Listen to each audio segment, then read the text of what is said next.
பேட்மிண்டனில் இந்த பால் practice very very இம்பார்ட்டண்ட்டுங்க. என்னென்னா இந்த பால் ப்ராக்டிஸ் எந்த அளவுக்கு நம்ம ப்ராக்டிஸ் பண்ணுறோமோ அந்தளவுக்கு டிஃபென்ஸில் ரொம்ப ஸ்ட்ராங்காக இருக்கலாம்.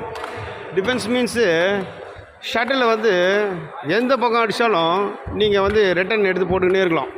எதனாலன்னு கேட்டிங்கன்னா இந்த ஷட்டில் வந்து எந்த பக்கம் வரும்னே தெரியாது, எந்த சைடு வேணாலும் வரலாம். அப்போ நீங்கள் forehand grip, backhand grip, bevel grip, pan handle க்ரீப்புன்னு மாற்றி மாற்றி எடுக்கும் போது நீங்கள் ரியல் கேமில் உங்களுடைய ஆப்போனண்ட் எந்த சைடு அடித்தாலும் நீங்கள் அந்த ஷட்டில் வர வேகத்தில் உடனடியாக உங்களுடைய ராக்கெட்டுடைய பொசிஷனை மாற்றுவீங்க.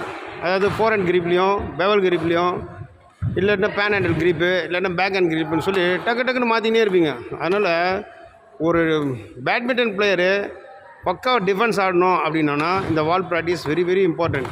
இவர் பாருங்கள், நம்ம கோர்ட்டில் ப்ராக்டிஸ் பண்ணுறவர் தான். அவர் தினமும் வந்தோன்னே ஷட்டில் எடுத்து இந்த இதில் இந்த வாலில் வந்து அடிச்சுனே இருப்பார்.